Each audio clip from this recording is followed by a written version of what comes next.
Hi, everybody. I know there's going to be more and more people coming in, and that is okay. My name is Joel Murphy. I'm excited to be with you. I am coming to you from Nova Scotia, Canada, and it is rainy and not too cold, but rainy enough and cold enough here that I want to stay inside. And if you're able to, please share your name, your where you're coming from, your role, and then as well as like kind of the location that you're coming from in the chat. It'd be great to see you all might know each other. I will not know most of you. So it'd be great just to see who is here. So if you could put that in the chat, that would be lovely. We're going to stay tight today. And so I'm going to try to move through things pretty quickly so that we can have opportunities to have some good discussions. I work at Acadia Divinity College as our director of futures research, as well as the director of our McRae Center. I have a background in educational research as well as in future studies. And so that's how this kind of came to fruition. And Gordon Brew, who some of you may know, but he's not able to be here with us today, but this is kind of how it all started off. And the real work that I get to do is to be able to work with our seminary and our faculty to be able to consider and think about what the changing world and what signals of change around us and how could that affects the way that we equip and educate the next generation of pastors, but as well as I get to work with our denominational partners and consider what are possible futures of the church. And so as Tanika has already mentioned, we are going to be going through, this is the first of 3 sessions. They are going to build on top of each other. But again, if you miss one or your team, if you want to invite your teammates for subsequent ones, it's okay. We can make it work. But the invitation is to try and consider and think about how we are approaching both the present as well as the possible future. And how can we do that grounded in our faith and with intentionality, recognizing that you are all in different leadership positions and have different bandwidths and capacity. And the hope is that there are some practical skills at the end of this time together. And so our first session is looking at asking the question, so what? How do we as Christian leaders grow in our awareness of our moment? How can we attend to the changes that are happening around us? As well as then how can we grow in wisdom and awareness of how these changes are both affecting us as individuals? And by affecting us, I'm referencing our emotions, our convictions, how are we emotionally responding to the changes, but as well as how are our people emotionally responding to the changes that are happening around us. And so we're going to do a little bit of work around that today. So I want to ask a question that you don't have to answer. It's rhetorical. Did you brush your teeth this morning? Or when was the last time you brushed your teeth? It's a weird question. I was at a workshop and the facilitator offered this. And the question is helpful because it constructs the reality and names something that I think is really important as we enter into this conversation. We all do futures thinking. Brushing your teeth is an anticipatory action. You are thinking about perhaps, oh, you have a meeting upcoming, and so I need to brush my teeth in order to not have whatever in there, or the near future, or it could be a long-term perspective of saying, oh, I just want to have good dental hygiene. It can also be informed by our past, as we can think about maybe a parental figure saying, don't forget to brush your teeth. And so our past informs the present. And so this idea of brushing your teeth is an act of thinking about the future. And so I just want to say that up front, that there are some intentionalities and processes that we can take to think about the future, but that we are always doing it all the time. And the idea of brushing your teeth is, while an example, is also a demonstration of how routine the idea of having futures thinking embedded into our practice is the positivity of that. If we can embed this idea of thinking about the future, not as regularly as brushing your teeth, because then you might go crazy, but at least somewhat regularly, it'll help us long term to be able to move into spaces that we're hoping for. So the field of future studies, I'll just do this quickly to give you a little bit of background. It's situated within the social sciences, often leveraged by business, where they're considering and trying to anticipate what are emerging trends, what are the next consumer like what's the consumer trends, what's emerging disruptive technology, and then how can we respond to that. It's an intentional way of looking at the trends and changes in our current moment and then anticipating and analyzing what these could mean for the future. The image on the screen, I really like it because it gives a good example of what it actually looks like. So it's called the cone of plausibility. And it's this idea of we can think about the present being informed by the past. We can't forget about the past. And as we look to the future, the farther out we go from the present, the more and more possible alternative futures there are. As we think about the changes that we're seeing happening today, what would happen if those were to grow in maturity? They become more prevalent in 5, 10, 15 years. What could that possible future look like? What is our preferred future as we think about the ways that the world is changing? And this is a really helpful foundation for us as we consider and think about the future, recognizing that we can't fully predict the future, we can't control the future, that there are alternative futures out there, but that we actually have agency in the present to help shape those possible futures. And that those possible futures, maybe even our preferred future, are contested. What my hope for the possible future might be in tension with Tanika. And so that might be conflict. And what is it actually going to work out? It might be in conflict or tension with larger systems and structures that are having their own agenda. And so the future is a contested place. But we have agency in the present to be able to move towards it. I think it's an important piece as well as we think about those preferred futures is always to ask whose preferred future.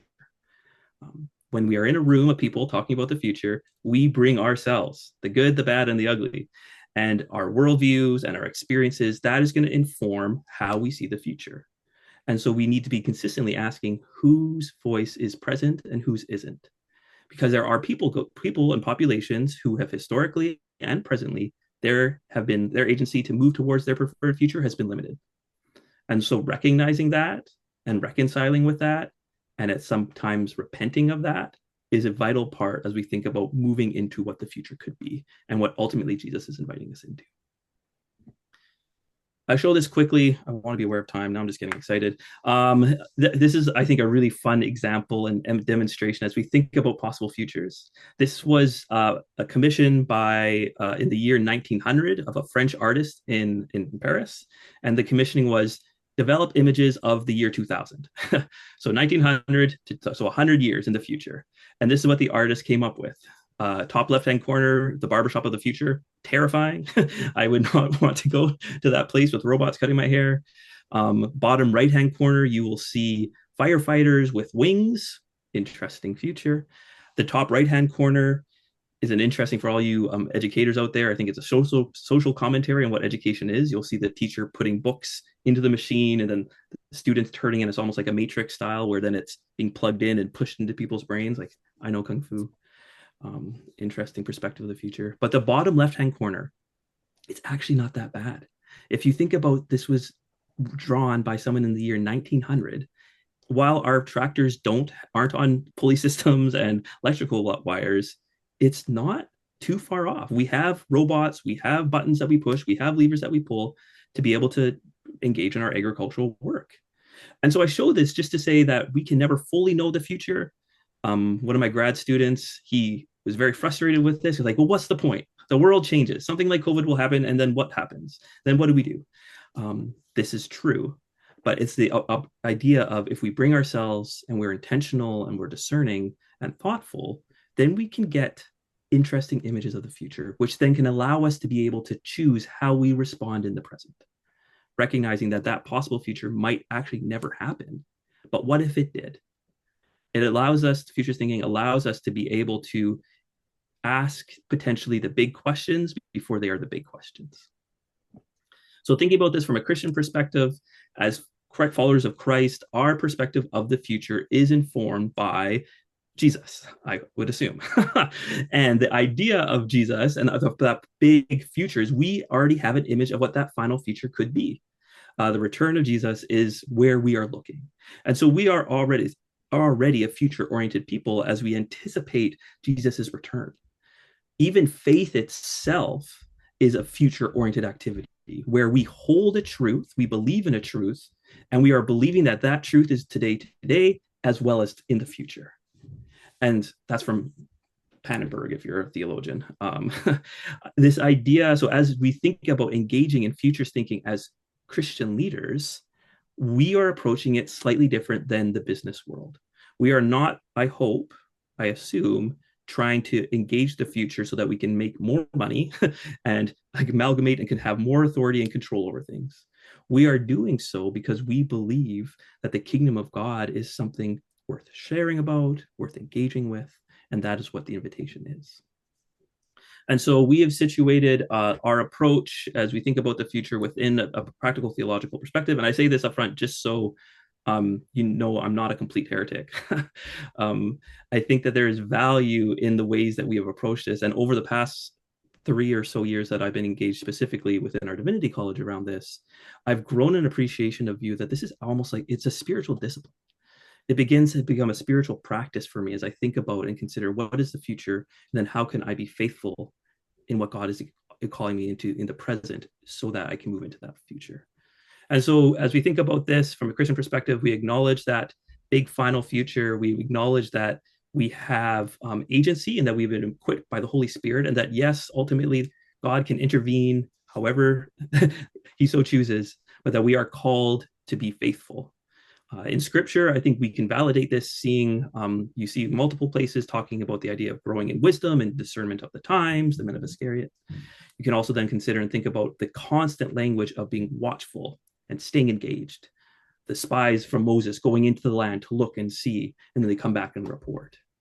And then this final biblical value, I think, which situates this is this faithfulness as we approach change. Change in the church, change in Christianity, sometimes struggle to go hand in hand.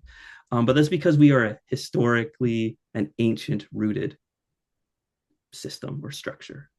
But we are seeing scripture again and again that we are called to respond to Jesus in a way that is faithful. And that while the teachings and the values will never change, the way in which we move into the world around us has to. Otherwise, we would still be doing speaking in Latin, etc. This is really helpful, I think, quote, in terms of just naming how we can approach the future. It doesn't mean we forget our past, and please hear me. Our traditions are valuable. The structures and places that like our history is vital for this, but we don't want to be constrained or held captive by, well, this is the way we always used to do it. And that's why there is a sense of loss potentially as we think about the future. But for my, like, so I'll tell a story. My grandma, who is a short, little Mennonite Pentecostal lady, yes, very confusing, living in Winnipeg, Manitoba, she tries her best to adapt and change and respond to how things are happening. Does she like that her pastor wears jeans and not a dress and not a suit? Yes, she does. She has made that comment to me several times. But she is continuing to try to be able to be responsive and is loving the fact that there are other people who are 50 years younger than her, 60 years younger than her in her congregation. So why is this thinking important? I want to take a moment to think about, as you look at the screen, what do you see? You can put it in the chat. Take a moment. There is a right answer. If you've seen this already, don't ruin it, but take a moment to look at your screen and try to identify what image is there. Or if you want to unmute, you can say it aloud as well. I can do that too. A skull? Yes, I've heard that. Yep.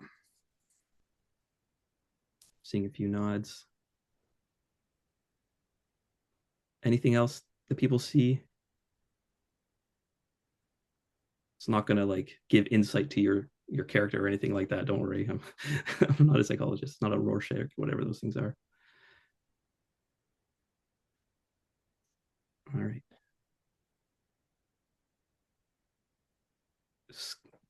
So it's a cow, which you can see highlighted there. And this idea of this is it helps us to be able to understand and think about the way that futures thinking, it allows us and equips us to be able to see where we are, to be able to look around and begin to see things that we didn't see before. It's a different way of looking at the world. It allows us to be able to see beneath and make sense of all these random shapes and colors, to be able to see something a little bit more complete. And we need this type of thinking and perspective, and why it's so important is because I would propose, are in a moment of significant complexity. We have always had challenges. It might not be new challenges in our current context. We've always asked too much of pastors. They need to be preachers, like professional communicators. They need to be organizational leaders. They need to be um, community mobilizers. They need to be conflict managers. They need to be janitors. And now, in today's context, they also need to be somebody who can navigate um, a very multicultural context. And oh, yeah, there's this thing called the internet that you have to navigate as a pastor. And so, this idea of the current moment that we're in, the challenges might be the same, but I would propose that the complexity, the contour of these challenges are something that we haven't experienced in a very long time, if ever. Um, and so, as we think about our current context and the challenges that we're experiencing and the complexity that's present, um, futures thinking allows us to be able to engage both with the present, but also to anticipate what the future could look like as we think about the way that these changes could grow and mature. It allows us to be able to discern well and faithfully respond to the changes that we're seeing so that we can ultimately meet and fulfill the mission that we are called to, both as organizations, as individual leaders, as churches, whatever it might be. This allows us to be able to move into those spaces with intentionality.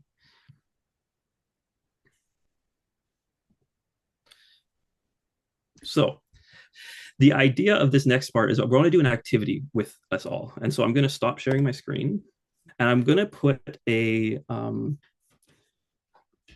link to a whiteboard, which you should be able to engage with in the chat. So we're going to start with this first activity, and we can do this as just together collectively, or if you're unable to get into this, you can just put your answers in the chat box and I'll try to input them. But we're going to take just a few minutes to think about what is changing in your context.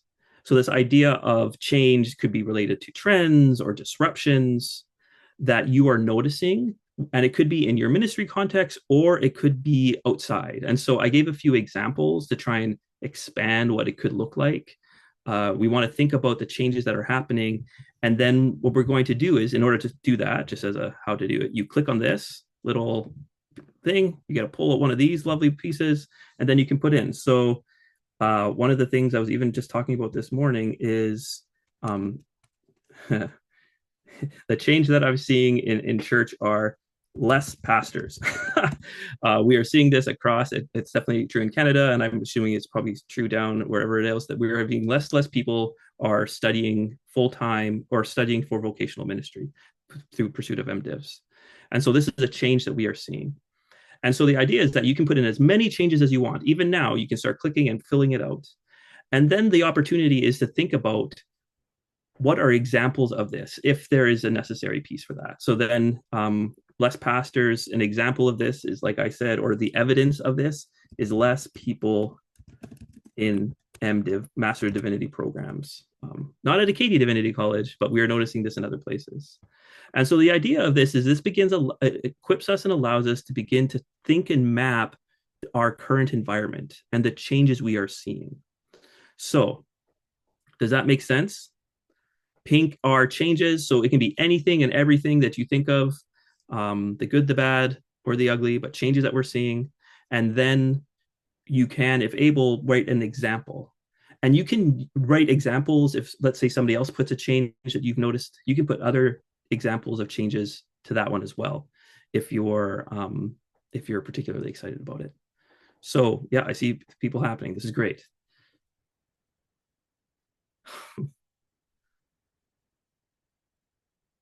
And if the whiteboard isn't working for you, feel free to put it in the chat, and I can put it into the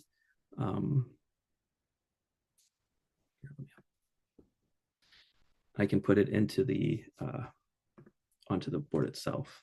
Or if you want to unmute and share some of the changes that you're seeing, I can also put it in there too. But we're going to just take a few minutes to kind of wrestle with this. We're beginning to map our environments as we think about the changes that we are seeing.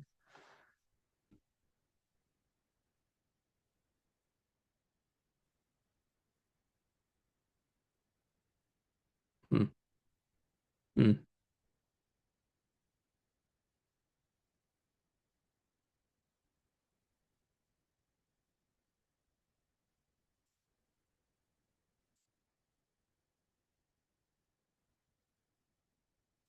this is when technology is great, but how wonderful would it be to be around a table together doing this with sticky notes and talking about it. um,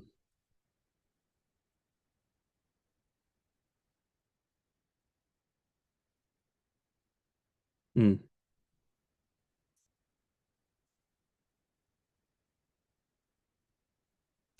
Oh, is that you, Zoe, who wrote that? That's an interesting, the globalization and high tech use. All right. As you continue to fill this out, I can see it. Less biblical literacy, comprehensive of the text. Nice. Thank you. I will put that in.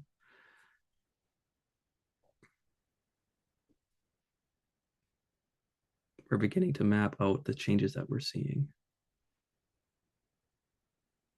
Interesting.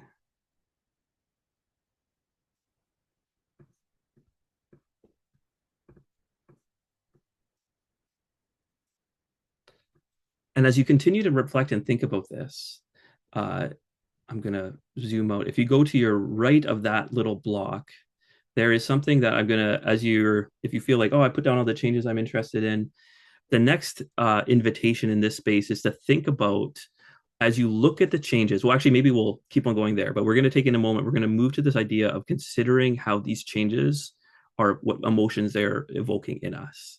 So we're doing a really great job identifying these trends and seeing some of the changes that were happening. Hmm.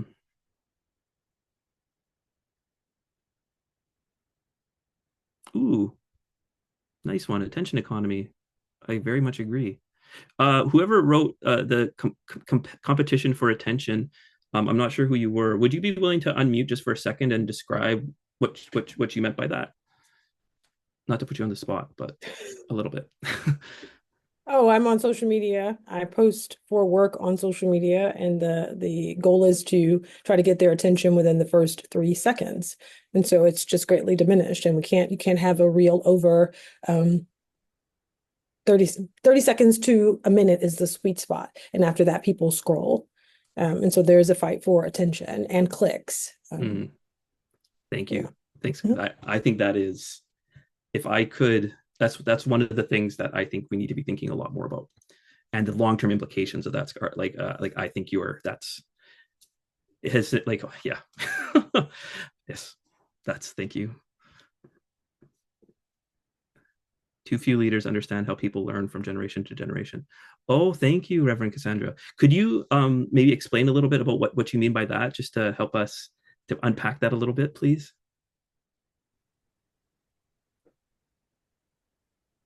Um, Part of it is linked to what was just said about attention spans, and the other part is linked to technology and how that has impacted um, our learning, even in the school system. But when we get to the church, it's the way we've done it all along, and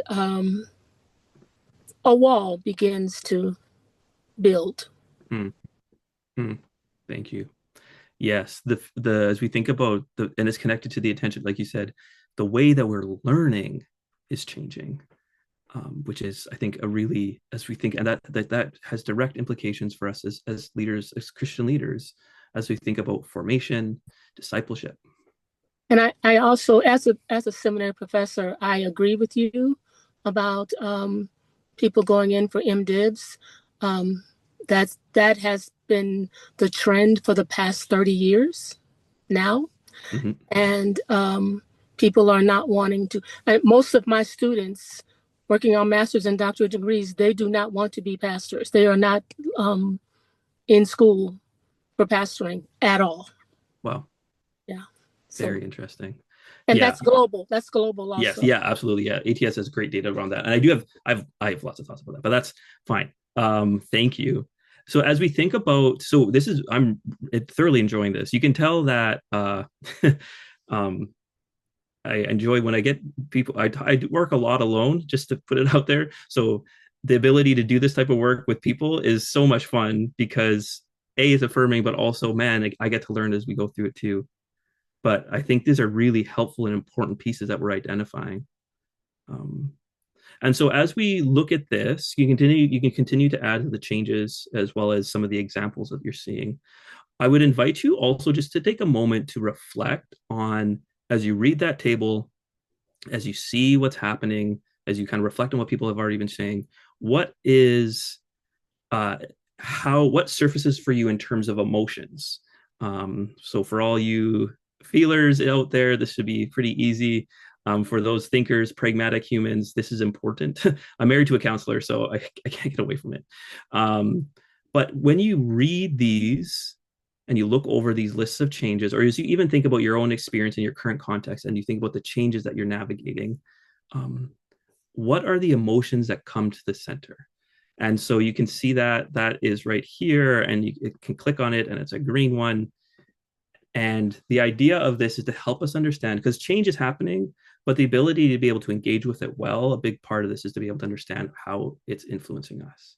And so I will be completely honest. When I consider these changes and as I look at what you're saying, I feel tired. It might just be a depiction of having 3 kids under 5 at this point in my life, but there's so much work to do. And it makes me feel a little bit tired. Grounded with hope, I always have hope. We have hope in Jesus. Like, yes, this is true. But I invite you to take a few moments to think about, as you look at the changes, as you think about what is happening in your space, in your place, what are some feelings that come out of it? Because as tired as I am also energized by being in a place like this. So good and bad. You want us to put that in the chat? You put that in the chat, or you can put it down on the table as well, or the whiteboard if you so choose. Or you could unmute and share if you're be willing to, but a little bit what's coming up for you in that moment. Motivated, that's much better. Empowering, I like that a lot. Thanks, Zoe. I think it's empowering, but I think at the same time, I feel like in the future, we're going to need more and more professionals in a whole variety of fields to really meet the needs, right? I mean, these varying needs, right? And I don't know if pastors from at least the seminary education I got, back in the day, are equipped with all of these, various, all these different things. So. I really appreciate that. Thank you, Jay. Yeah, yes. Yes. So what's the feeling that's connected with that statement? Could you, like, as you're saying that aloud, what is the sense that you have as that's coming up for you as you name that change that we're seeing? I mean, I think it's empowering. I mean, because at least now you can begin to dream and imagine and to equip, the leaders and the membership, and to look for those that have specific skill sets in the congregation to address those needs. But it's also a bit overwhelming because that's just more work. Yes, yeah. I think like that's the thing as we think about engaging in future studies, as we think about the work that we're doing and anticipating and imagining what could be, that those feelings are consistently there, right? It's almost paradoxical. The more we know, the more we know, the more we realize we don't know. And the more as we can consider and anticipate the changes that are happening, and as we become more aware of it, we realize that yes, there is hope. Yes, we can be responsive. Yes, there are ways that we can anticipate and be faithful and discern faithful ways to move forward. But yes, that means work and effort. And I think that's where we get into the space of intentionality and how do we maintain ourselves in the midst of all this change. And so the final piece that I'm going to invite you to do is look at, we're just moving down the whiteboard, is something called, it's if we were in person, we could be doing, it's called the Pollock game. And Pollock, who is a futurist, his big emphasis was this idea of when thinking about the future, the way that we frame our approach to it is either by how optimistic we are about the future or our sense of agency, like our ability to influence the future. And that depending on how we view this, it will inform how we engage and how we respond to possible futures and even how we respond in the present. And so on this, and the idea is that you have used an XY axis. And so on the vertical axis, it talks about optimism. Are you highly optimistic about the future? The future will be good. And you can be very specific. The future of my church will be great. The future of the church in North America will be really positive, or we hopeful. Or you can be less optimistic. Like, I'm not entirely sure. I have less optimism. And then left to right is this idea of agency. I have the ability to influence the possible future of my church, my denomination, my seminary, whatever it might be. And then, or going to the left, I feel like I don't have the agency to be able to do that. And so I'm going to invite you to take a moment. You'll see up here some little pretty stars, and you can click on them and you can drag them over. And again, everything's a spectrum, and this will probably change day to day if we're being honest. But right now, how would you feel? Do you feel like you're hopeful about the future? And then do you feel like you have agency to change it, or are you feeling less hopeful? So in this current moment, I'll think about my place of work. I'm highly optimistic about the ability of Acadia Divinity College to respond and to look to be able to about the future of the college. And while I don't have full agency because I am ultimately an employee of this place and don't have all the final authority, I do feel like I have some agency. So, and so pick a star, grab a star. You should be able to pull it down and place yourself somewhere on this spectrum. Joel, Yes. with this is very fascinating and fun, by the way, very engaging. As we talk about the future, are we making up the time span that we're thinking about? Like, because I know for me, it's like the short term, I don't feel that's great about, but the longer term Oh, vision, interesting. prophetic imagination, I feel a bit better about. So, how would you respond to that? Huh. Is it just up to us?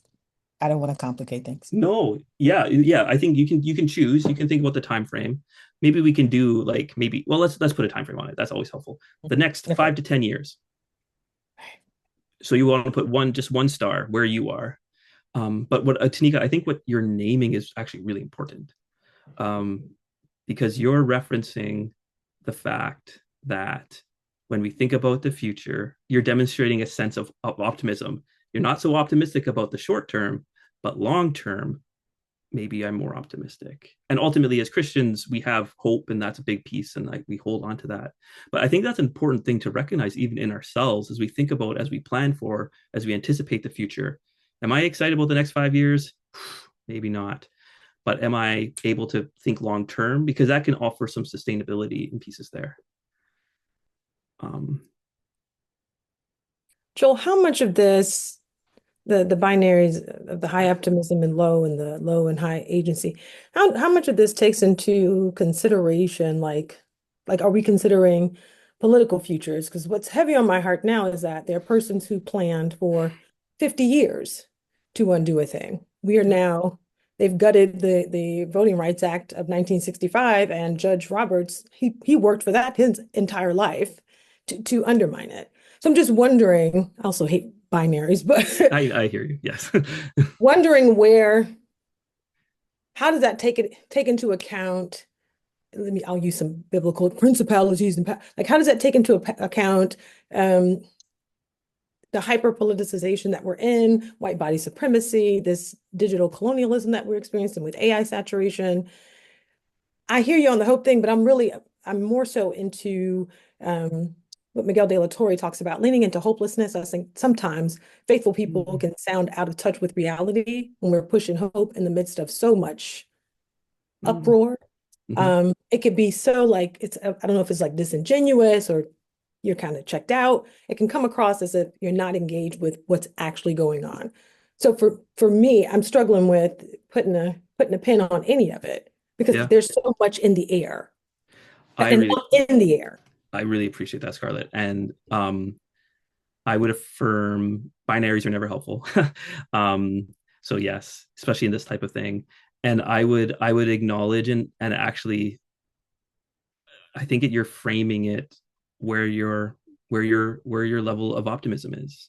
and in this current moment, like I think that, and I think that is real and honest, and actually an important part as we think about the future. I am trying to be positive, because president, right? But I had this week, I had somebody over for dinner, and she's a social worker. My wife's a clinical social worker, and they were talking about stuff. And she asked, like, so this is what you do. So what are you like? What do we have to look forward to in the future? And if I'm going to be again transparent and honest, like, ah, well, I just spent the day reading about how like AI saturation, but also how organizations can now leverage AI to monitor people's emotions. That came out of the Atlantic. Um, that's alarming to me. I spent the day thinking and engaging with. So at that moment, I was like, optimism about the future can be, yes, we don't want to be negligent and naive. And I think acknowledging and naming, and this is where this isn't helpful, because if we were in person, what we could be able to do is like, what's actually informing this right now? And what's actually like shaping your experience and your belief in agency of yourself, but also in your optimism on what the future is. But I think that's a really important part and point to say in this whole piece. So yeah. The tension is that I have agency, right? I am somebody, but I do Yes. not, I will never deny the fact this country was not equipped for me. That was not the futures that they have intended for this country do not include me or African American people. So that's what Yeah. I'm struggling with here. Yeah. And I think like that is the naming of, as we talked about that preferred future and whose voice is in the room, is naming that up front, right? Because the recognition, and particularly at this point in time, like you're naming a very real thing, that people are facing and experiencing. And I would propose, as leaders, we can't run away from that. And as we think as hopeful, anticipatory leaders, we need to be leaning into that even further, because you're naming all these important pieces. And so yes, yes, yes, and amen, all the way through. And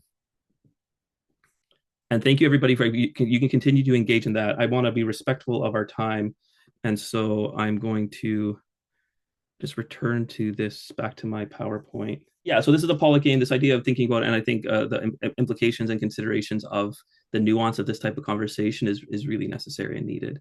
And so thank you for bringing that wisdom into it.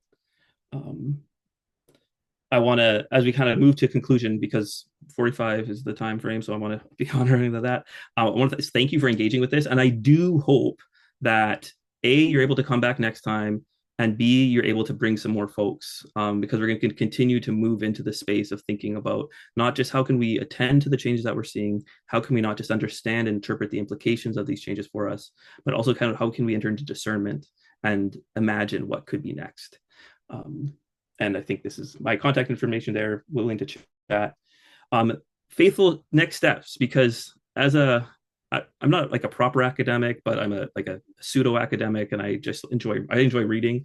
And so the thing that often is missed in this type of space is like next action steps. So for next action steps, I'd encourage you to think about how you can continue to map the changes that are happening in your place and in your space, and to be able to think about what that could mean, and maybe even do it with a leadership team or some coworkers around what are some of the changes that we're seeing, and what are some examples of that, similar to the activity we just did.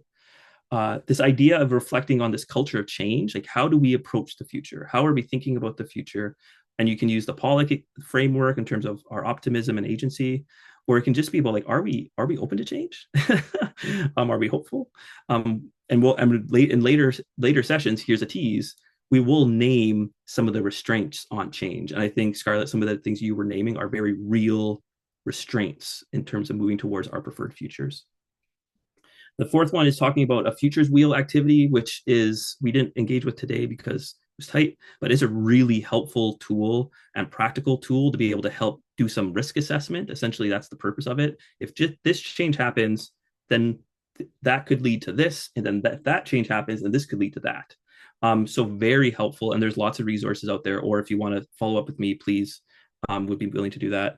And also, just as a self-promotional piece, you could look in our research. We put out monthly content around changes that we're seeing, both in higher education, theological education, as well as in the church. And while it is situated within a Canadian context, it's still, I think we can do some translation work and contextualize it there. And so, yeah, I'm going to pass it over to Tanika to kind of wrap our time up. If you could, in the chat, respond to this last question. as we move into the rest of the sessions, what scripture, theological convictions, or Christian stories feel important to carry with us as we engage in these pieces? Feel free to throw those. That's a big question that ask at the end, but yeah, I will offer that and leave that there, and I'm going to stop sharing and hand it over to Reverend Dr. Shepard. Yes, and thank you, Joel. Thank you all for engaging. Hopefully you learned something today. And also, if nothing else, walk away with a new way to use your Zoom if you're not using a whiteboard and phone ways to use your Zoom in a different way. So people, oh, another Zoom meeting. No, this would be fun. But I do want to assure you all, this experience came, and I want to thank Joel Murphy, and I want to thank Gordon Brew out of the Canadian Baptist Ministry for introducing me to Joel. I call Joel in my head, you are futures and residents. We just got to formalize that because um, this actually came at a very dark day. And I was just like, okay, God, what are we doing? As I look on the outset of what's happening in this region, specifically of North America, what's going on? And it is sometimes out of the darkness, out of the um started you named hopelessness of what can we do. And I came across the work of Acadia again, and I started talking to Gordon and Joel, and we've had some great powwows. But it is not a delusion, everybody, the work that we're doing. It is, and that's the point. Our hope is founded in Jesus Christ. But also, it started saying we're experiencing, and that's what we were realizing, the work of people who worked for 40, 50 years to get us to point, and however you feel about the point where we are. And we get to work as well. We do not lose hope. And so part of this, I will also name, is the reemerging of what I call legacy dreaming. And it is that prophetic imagination. It is that the work that we're doing is not just about our time as we read the Bible. It was legacy. And so we may be working towards something that we do not get to experience. And that is countercultural right now because the culture tells us we have to experience everything that we're working towards. But this work that we're doing is a part of our hope and a part of our faith. And I thank you for being along with it, for working along with us in doing it. And we know more will come. We're going to push it out much earlier. Zoe or Joe, if y'all could tell us, I want to make sure that we say the right date for the next one, right? June 4th. June 4th. All right. So hopefully you'll join us for that. But you've done such a marvelous job, Joel, with this. You all, as you get the materials, continue to think about it, continue to, as he said, think towards the future. And the next ones, we'll start unpacking the how. We talked today about the what. And the reason we did this today is because we wanted to give people a taste, but also to say this is a theologically grounded work. It's not just like a pseudoscience. And it is something that we can utilize for our organizations and our ministry in a very effective way. We are not held hostage to what is happening, but we have a great hope and a very great future. And we do have agency, and sometimes we have more than what we think, and more than meets the eye. So thank you, thank you, thank you. Great seeing you, everybody. Great engagement. God bless you.